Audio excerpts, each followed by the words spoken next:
So there's plenty of fresh tracks again.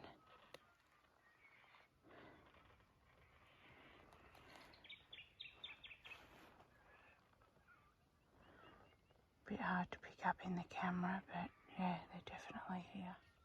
Oh, there's a deer there. There's a deer there. I just spooked it. Oh, crap.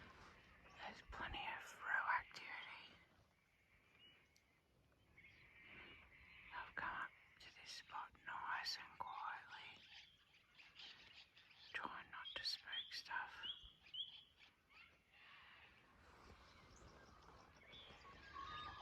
The thing with morning hunting is it really tests your stalking skills.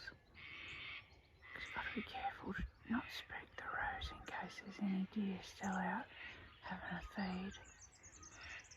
But essentially all the roos and wallabies and deer are heading back into the forest for the safety during the day.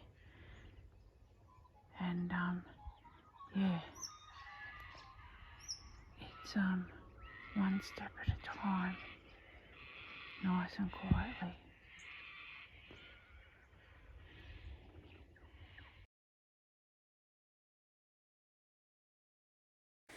Well, it's been a beautiful morning's walk, and yeah, always plenty of wildlife about, but wasn't able to take a shot at any deer this morning.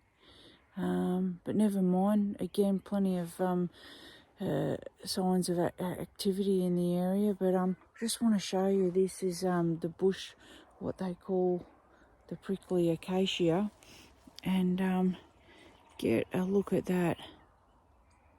They are like full on prickles, and there's so many of them in there, and that makes up a good part of that scrub that they go into for, you know, some peace and quiet and rest during the day. And it's just impenetrable. You can't get in there, but they just shoot in there and hide, and they kind of know it's a safe area. So yeah, it's it's a bitch of a plant. If you get any of the spikes in your fingers, you think you've got it out, but the little tip actually breaks off, and then it becomes festy, or you got to just pick them out. Yeah, so you don't want to accidentally grab a handful of that. You'll know about it.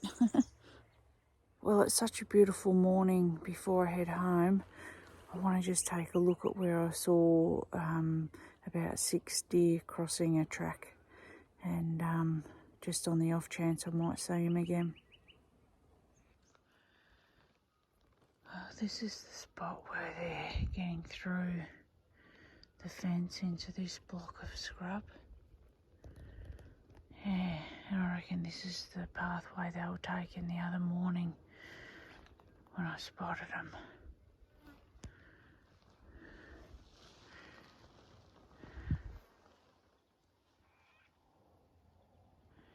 As you can see, it's pretty thick in there.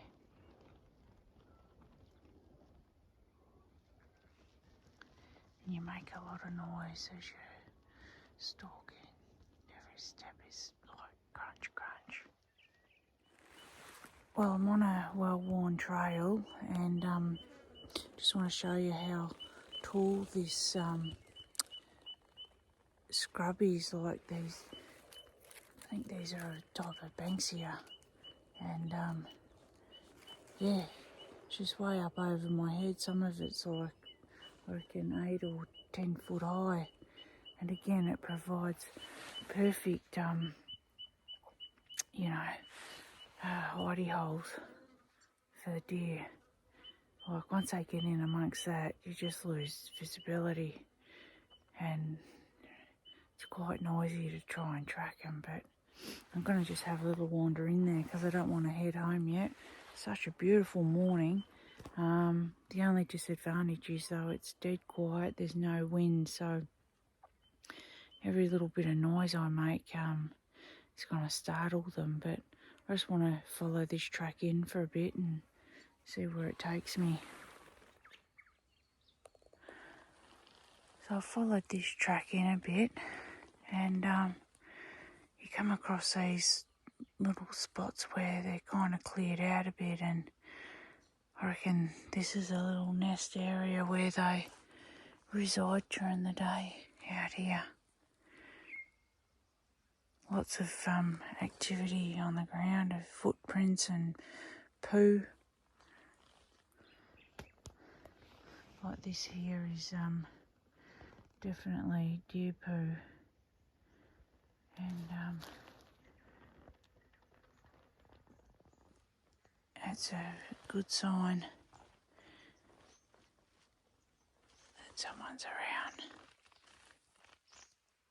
So I might follow one of the tracks leading off it and see where it takes me.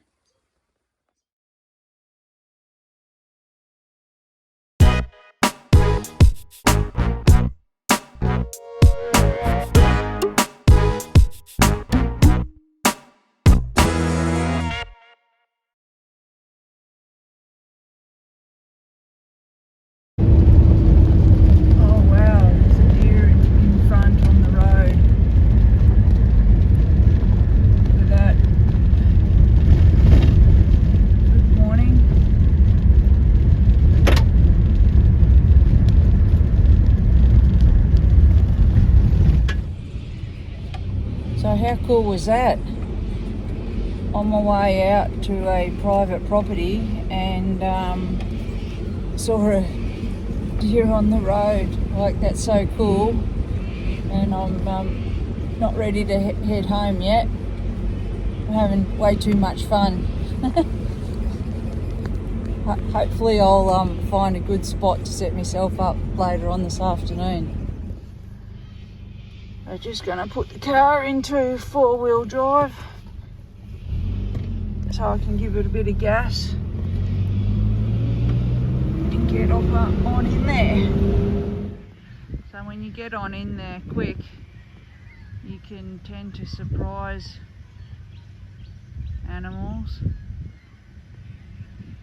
Kangaroos still out and about.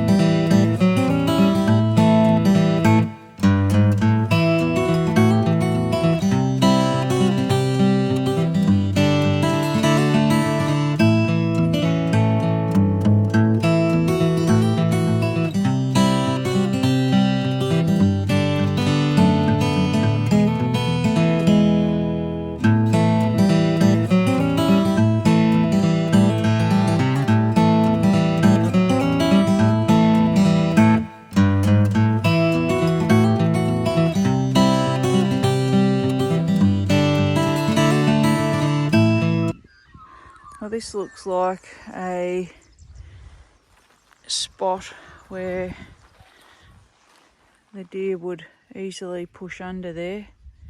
I've got my little house dog Whiskey with me today. What is it, Whiskey? Hey, you looking for the deer? Yeah, that's looking pretty good. So I might come back and set myself up and over that ridge there. And I followed the track to the other side of those bracken ferns, and that's where it leads out into the open there. So there's a couple of good trees across there. I might position myself there and wait for them to come out on dusk. I like that idea.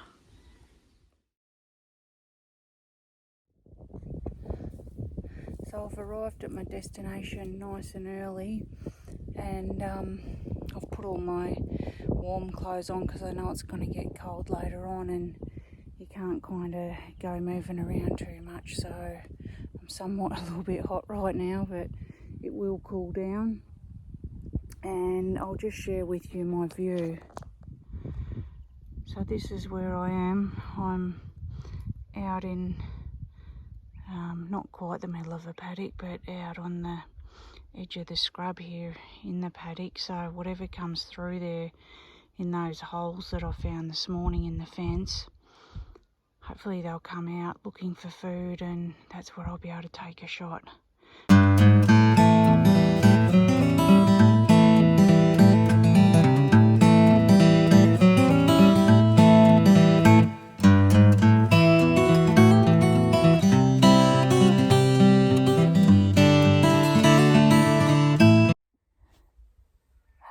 so I've just seen my first kangaroo come out of the I'll say the third hole over there.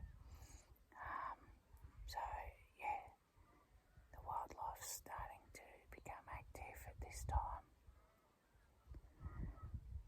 So he's hoping the deer come out soon, because I've got a very number.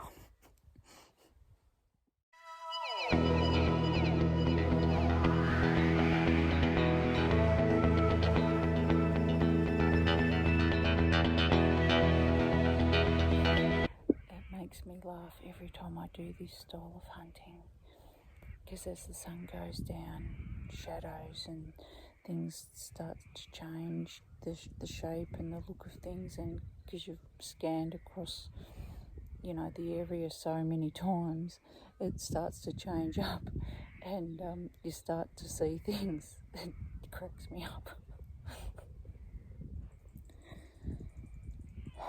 So I'm still hopeful, but daylight's disappearing pretty quickly now. Yeah, it might look pretty bright because I've got the sunset in the background, but it's actually getting less and less, so they better come out soon. I won't be able to see them. Actually, I'm going to have to turn the camera off now, because it's like got too much light reflecting on me. Yeah. Oh, I don't believe what happened. I can barely see now, but just when there was hardly any daylight, I had a shot. There was two. I couldn't video because the light of my camera, my phone would have like made me obvious. And now I'm trying to get the bloody thing out of the scrub and get it back home, but I'm on my own, and tell you what, trying to get the whole carcass home's proving to be somewhat ridiculous. I thought I might be able to throw the carcass up on the bonnet and do like a National Lampoon's Vacation thing, but it's just too sloppy and I'm not strong enough. I'm gonna have to tie it to the side of the ute, and yeah, gosh, it's got awful dark so fast. Yeah, I'm gonna see if I've got a rope. My eyes definitely weren't playing tricks on me when I saw them. It was very difficult. But that scope I've got, God, it's bloody good. After waiting for, God, that was like 4 hours at least, and then just about to give up, like, yeah, wow, that was the best I could do, tying a young female. So that's gonna make really good eating. Bit of bloody gravel rash on the way home, but that's all right, we can deal with that. So yeah, that's where I shot her, right in the chest there. Yeah. Wow. Oh, like I say, it's a bloody mammoth effort to get this one. But anyway, success in the end, thanks to an awesome scope. Yeah. Woohoo! Hey, the cat's trying to get in on the action. Hey? You want a bit of venison? Later.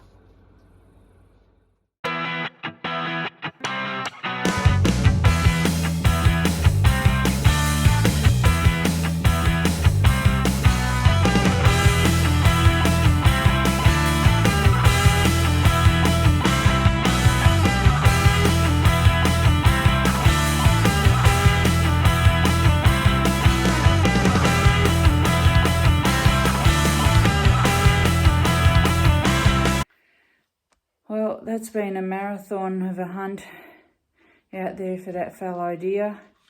It's 11:30 and it's in the chiller now, but I'm pooped. It's absolutely worn me out. Just goes to show though, perseverance and lots of patience. Like the mosquitoes were starting to get me, and yeah, without that scope, I'd be lost.